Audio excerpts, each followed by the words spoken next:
Imagine reaching a point in life where everything seems broken. Imagine standing at rock bottom with no money, no support, and no hope.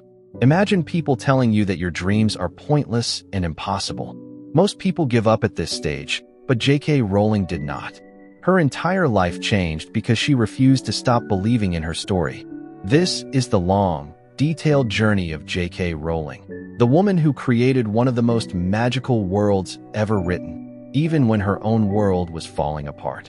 Joanne Rowling was born on July 31st, 1965, in Yate, England. Her childhood was simple but filled with imagination. She grew up loving books. Her parents were not wealthy, but they encouraged reading. Joanne would often hide in corners to read for hours, escaping into different worlds. She was shy, but her mind was full of stories. Even as a child, she wrote small fantasy tales for her younger sister, and when she became a teenager, she continued writing. She wrote short stories and even attempted writing full novels, though she never finished them. After school, she went to the University of Exeter, where she studied French and the classics. She chose this course partly because her parents thought it would lead to a stable job. Although she studied languages, her passion remained writing. During university, she would often skip social events to work on ideas for characters and scenes that lived only in her mind. After graduation, she moved to London and worked as a secretary. She called herself a very bad secretary. Her mind was always wandering. Later, she said that she spent more time secretly writing stories at her desk than doing her office tasks. She felt stuck in life. The job did not suit her. She wanted to write, but she did not know how to turn writing into a career. One day, while traveling on a train from Manchester to London in 1990, something extraordinary happened. The train was delayed. She sat quietly, staring out of the window, and a complete idea came into her mind without warning. A boy who doesn't know he is a wizard. A hidden magical world. A school for magic. Friends, enemies, mysteries, and adventures. The name Harry Potter appeared in her imagination. The idea was so strong that it felt like a spark. She had no pen at the moment and could not write it down, so she kept thinking through the scenes and characters. By the time she reached London, the entire world of Harry Potter had formed in her mind. When she returned home, she began writing immediately. She wrote every single day. She created characters like Ron, Hermione, Dumbledore, Snape, and Hagrid. She drew a detailed map of Hogwarts. She planned the entire 7-book series even before writing Chapter 1. But in the same year, tragedy struck. Her mother passed away after years of battling illness. Losing her mother broke her emotionally. Joanne had never shared the Harry Potter idea with her mother, and that regret stayed with her forever. She later said that this loss shaped Harry's story deeply, as Harry also grows up without parents. After her mother's death, she wanted a fresh start. She moved to Portugal to teach English. While in Portugal, she continued working on Harry Potter. She wrote in cafes and small rooms. She met a man, married him, and had a daughter named Jessica. But the marriage soon turned abusive and violent. She faced emotional trauma and fear. After the marriage failed, she left Portugal and returned to the United Kingdom with her daughter. She was now a single mother with almost no money. Back in Edinburgh, Scotland, she struggled terribly. She had no steady job. She lived in a small flat. She could barely afford food. She described this time as rock bottom. She felt like a failure. She experienced deep depression. She often cried herself to sleep. She felt alone with a baby to care for and no clear future. But inside all this darkness, the one thing that gave her strength was Harry Potter. She would take her daughter in a stroller to a cafe, let the baby sleep, and write for hours.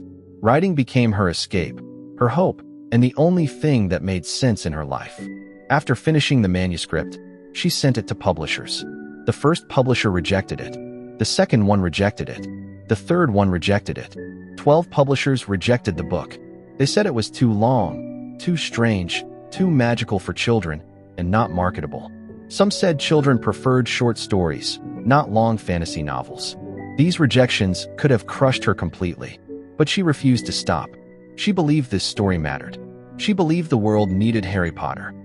Finally, a small publishing house called Bloomsbury accepted the book, but even they were unsure. The chairman gave the first chapter to his 8-year-old daughter, and she loved it. Her excitement convinced the publisher to give the book a chance. In 1997, the first Harry Potter book was published, Harry Potter and the Philosopher's Stone. The first print was only 500 copies. Rowling was told not to expect much money, but something unexpected happened. Children loved it. Librarians recommended it. Teachers shared it. Parents bought it. The book spread like magic. Within months, it became a sensation. Children waited in line for the next book. Adults secretly read it too. Reviews called it brilliant, imaginative, and gripping. Rowling's life changed rapidly. The book won awards. Foreign publishers bought translation rights. The book was released in the United States under the title Harry Potter and the Sorcerer's Stone. The series exploded into worldwide fame. Each new book broke records. Bookstores opened at midnight for the release. Children dressed as wizards and witches. The magical world she had imagined on a delayed train became global. Soon, film studios wanted to adapt the books into movies. Warner Brothers bought the rights. The first movie came out in 2001 and became a massive success. The films became a cultural phenomenon. Actors like Daniel Radcliffe, Emma Watson, and Rupert Grint became global stars. Merchandise filled stores. Theme parks were built. Harry Potter became one of the most successful franchises in history. Rowling went from a struggling single mother to one of the wealthiest authors in the world. But she always remembered her past. She always stayed connected to the experiences that shaped her. She donated millions to charity. She supported single mothers, medical research, and poverty programs. She used her fame to help people in need. She often said that her failures taught her more than her successes. She believed that rock bottom became the solid foundation on which she rebuilt her life. Her story teaches powerful lessons. It teaches that dreams can survive through darkness. It teaches that imagination can save a person from despair. It teaches that failure is not permanent.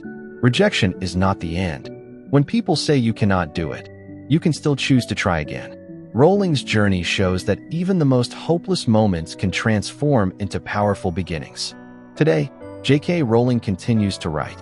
She wrote additional books in the wizarding world, as well as crime novels under the name Robert Galbraith. She remains a major influence on literature and inspires millions around the world. Her books changed reading habits for generations. Children who never liked reading fell in love with it because of her stories.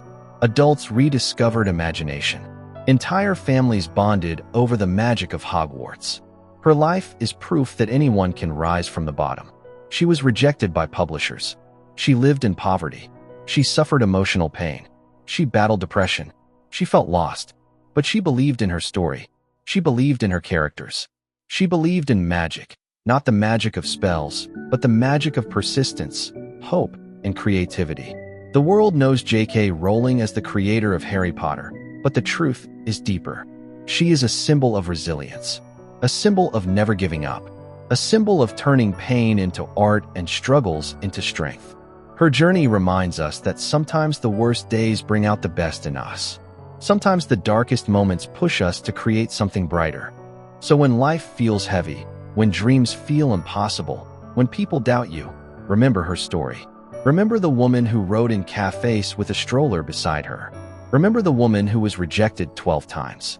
Remember the woman who had nothing but kept writing anyway. Remember that your story is not over. Your spark can turn into something incredible, just like hers did. Like, comment, and subscribe for more inspiring stories.